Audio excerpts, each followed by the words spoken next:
Halo kakak-kakak semuanya. Oh ya, perkenalkan kak, saya perwakilan dari kelompok perlindungan perempuan dan anak dari Fakultas Hukum USU. Nama saya Wahyu. Sebelumnya kakak-kakak dari fakultas apa ya kak? FISIP ya. Oke kak.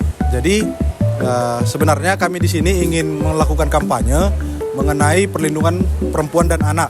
Sebelumnya dari orang kakak ada nggak yang mengetahui konsep dari perlindungan perempuan dan anak itu seperti apa ya? Kita cuma tahu paling ada kebijakannya, tapi kita nggak tahu secara detail sih bang. Oh, berarti ada kebijakan perlindungan terhadap anak dan perempuan ya? Oke, jadi selanjutnya dari orang kakak ada nggak pernah mengalami atau menghadapi suatu kasus mengenai perlindungan perempuan dan anak gitu? Contohnya kayak ada eksploitasi secara ekonomi, sosial, ataupun bahkan yang TPKS itu seperti eksploitasi seksual yang pernah kakak dengar atau rasakan? Pernah lihat? Seperti apa itu kak? Kayak misalnya tuh ada kayak aku pernah makan di pecel lele yang jalan itu. Terus ada juga anak-anak yang kayak dia itu sebenarnya kayak lagi kalau bisa dibilang mungkin dia disabilitas gitu kan. Tapi masih kayak minta-minta gitu. Terus ada juga yang kadang kayak anak-anak kecil minta-minta duit kan. Ternyata orang tuanya di ujung sana cuma nengokin gitu. Memang kasus-kasus seperti itu marak sih yang kami perhatikan kak dalam penelitian ini. Dan kalau pekerjaan anak ini memang sebenarnya di Indonesia diperbolehkan, tapi ada juga ketentuan dalam undang-undang itu dilarang anak-anak itu. Tapi ada syarat-syarat tertentu, ketentuan yang dilarang tersebut bisa dihilangkan gitu.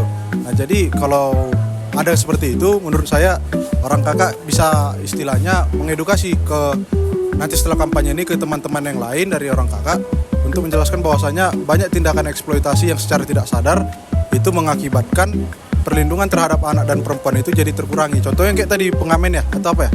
Nah itu memang ada suatu kondisi di mana ada celah hukumnya gitu. Nah mungkin dari kedepannya kita saling bersinergi untuk mencari bagaimana supaya ini tidak terjadi lagi ke depannya. Dari orang kakak ada nggak yang mau ditanyakan mengenai konsep perlindungan perempuan dan anak ini? Aku dari sih. Iya gimana itu? Kan kita tahu kan ada yang anak-anak artis gitu kan yang sering live TikTok gitu. Terus aku lihat pernah Kamari tahu nggak yang anak kecil cewek itu, Iya. dia kayak live TikTok cium-cium parfum. Sedangkan anak kecil kan seharusnya sensitif ya dengan, dan itu pekerjaan yang itu masuk ke eksploitasi anak atau bukan gitu. Soalnya komennya malah nge-support, belum ada yang kayak mempertanyakan ini tuh udah salah gitu. Oke. Jadi kan kalau dalam ketenagakerjaan kan ada kontrak kerjanya. Nah, memang di dalam hukum ketenagakerjaan itu anak itu seperti saya bilang tadi bisa dipekerjakan. Tapi ada ketentuan yaitu seperti jam yang harus tidak boleh melewati batas dan ada izin dari orang tua. Nah, tapi permasalahannya di sini banyak di dalam praktiknya itu tidak sesuai. Contohnya itu yang kayak seperti kakak bilang tadi yang menjual parfum. Nah, dia itu melebihi jam kerjanya.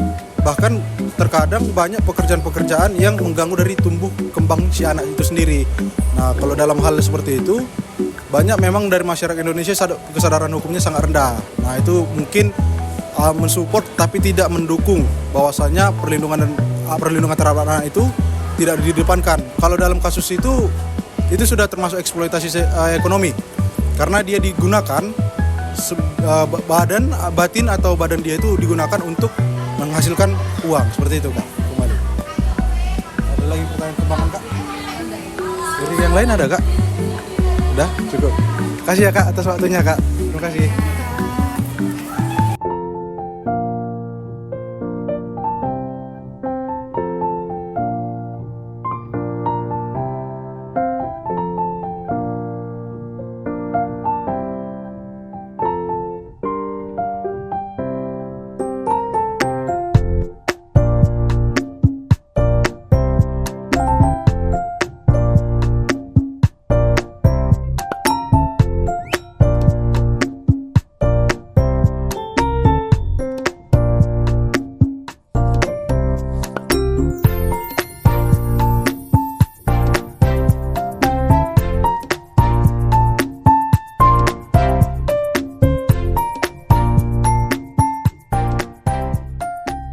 Halo kak, selamat siang. Sebelumnya nama kakak siapa ya kak? Yang namanya Farah. Oh Farah. Oke kak Farah, sebelumnya kami ini dari Fakultas Hukum USU, dari kelompok klinik perlindungan perempuan dan anak, yang mana kami di sini untuk menjelaskan atau mengedukasi bagaimana konsep perlindungan perempuan dan anak. Sebelumnya dari kakak, kalau mendengar kata perlindungan perempuan dan anak, apa ya kak? Langsung terbersit ya kak?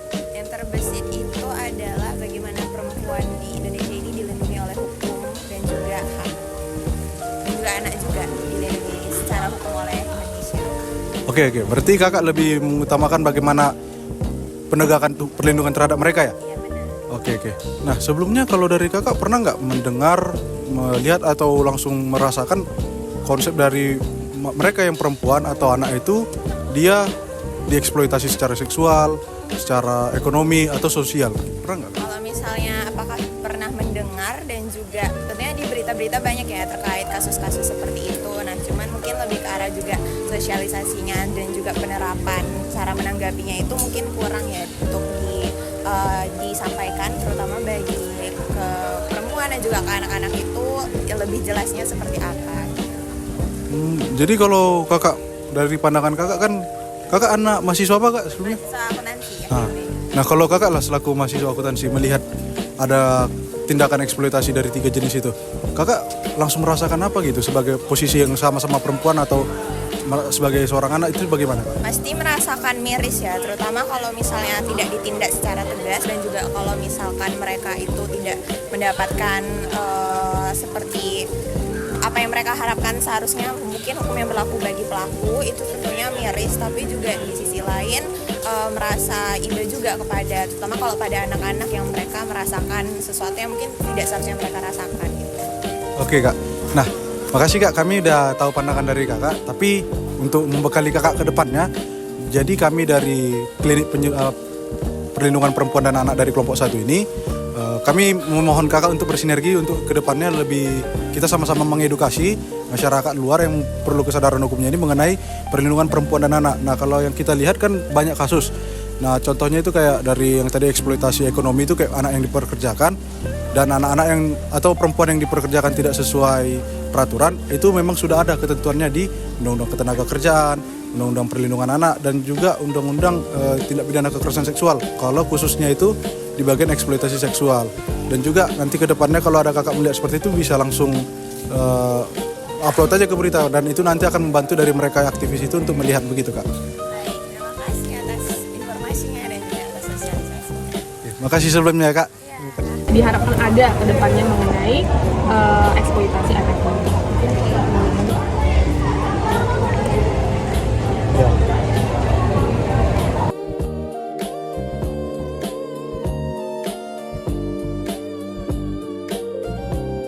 Oke, halo semuanya.